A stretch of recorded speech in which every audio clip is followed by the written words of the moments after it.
एक सास को बड़ी बहू 1 महीने अपने पास रखती है, उसी सास को छोटी बहू दूसरे महीने अपने पास रखती है। दोनों बहू बारी बारी से अपनी सास को अपने पास रखती हैं।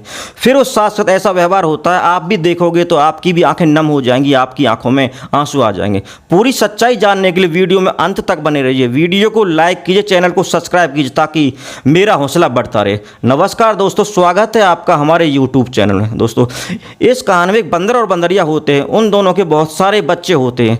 बंदर अपने बच्चों और बंदरिया के लिए खाना लेके आता है और मौज मस्ती से खाते हैं और पेड़ पर उछल कूद करते रहते हैं। एक दिन बंदरिया दीवार पर बैठी होती है और वह दीवार पर बैठी बैठी इंसानों को देखती रहती है और सोचती रहती है कि मन ही मन में, काश मैं भी इंसान होती तो इंसान की तरह अच्छे अच्छे खाने खाती और अच्छे अच्छे कपड़े पहनकर गाड़ियों में घुमा करती थी। यह सोचकर परेशान होती रहती। तभी बंदर आता है और कहता है, बंदरिया तुम क्यों परेशान हो रही हो? तो बंदरिया कहती है, काश हम भी इंसान होते, इंसान की तरह अच्छे से रहते और गाड़ियों में घुमा करते। यह बात सुनकर बंदर कहता है, बंदरिया तू क्यों परेशान हो रही है? बेकार की बातों में क्यों अपना समय बर्बाद कर रही है? तुम दोनों यहीं रुको, मैं तुम्हारे लिए खाना लेने के लिए शहर में जाता हूँ और तुम्हारे लिए जल्दी से अच्छा सा खाना लेके आता हूँ। यह कहकर बंदर बंदरिया से खाना लेने के लिए शहर में चला जाता है। और जब बंदर वहाँ से काफ़ी देर हो जाती है, जब काफ़ी देर हो जाती है बंदर नहीं आता है। बंदरिया उसका इंतजार करती है और थोड़ी देर देखने पर बंदर आता हुआ दिखाई देता है। तो बंदरिया उसके पास भागती है और उसे देखती है कि तुम खाना ले आए मेरे लिए। वह बंदर के खाली हाथों को देखती है और वह परेशान होते गुस्से में कहती, क्या तुम तो खाली हाथ आ गए? तो बंदर कहता है कि चलो तुम हम बच्चों के पास वहीं चलते और वहीं अच्छे से बात करेंगे, वहीं तुम्हें सारी बातें बताऊंगा।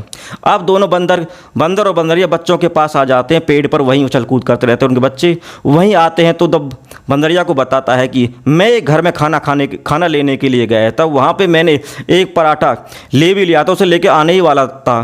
तभी मैंने सास और बहू की दोनों की लड़ाई होती देखी। वहाँ पे बहू अपनी सास से कह रही थी कि मैंने तुम्हारे लिए खाना बना के खिड़की पर रख दिया था, तुमने उसको लिया ही नहीं, उससे अब बंदर ले गया, तो मैं क्या करूँ? अब मेरे से तुम और खाने की उम्मीद मत करना, मैं तुम्हें और खाना नहीं दूंगी। यह देखकर वह अपनी कहती है कि तुम अपनी छोटी बहू से खाना ले आओ, वो तुम्हें खाना दे देगी।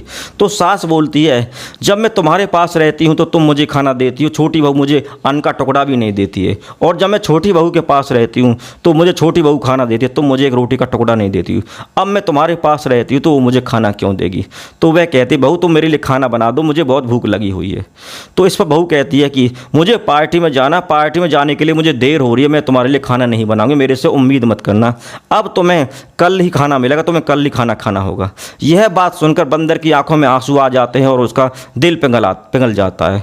वह उसी समय उसी पराठे को वहीं छोड़कर वहां से आ जाता है। वह इस तरह की बातें अपनी बंदरिया को बता ही रहा था। तभी बंदरिया कहती है, हे भगवान, मैं आपसे प्रार्थना करती हूँ कि हम तो इन बंदर ही ठीक है, हमें इंसान कभी मत बनाना, क्योंकि इंसान के अंदर इंसानियत नाम की भावना बिल्कुल ख़त्म हो चुकी है।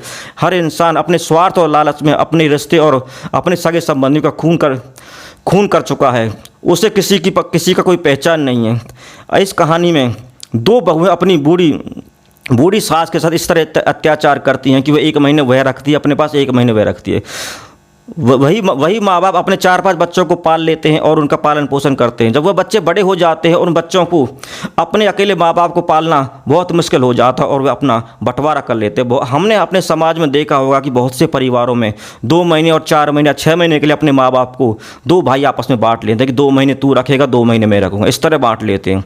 लेकिन हमें ऐसा नहीं करना चाहिए। हमारे माँ बाप हमारे लाड प्यार से पालन पोषण करते हैं और हम इस काबिल बनाते हैं कि हम अपनी और अपने परिवार की जिम्मेदारी उठा सकें।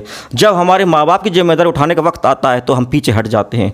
हमें ऐसा नहीं करना चाहिए। हमारे समाज में बहुत बुरी प्रथा चली हुई है कि हर कोई बड़ा हो जाता है और अपने माँ बाप को त्याग देता है, अपने बीवी बच्चों में खुश होने लगता है।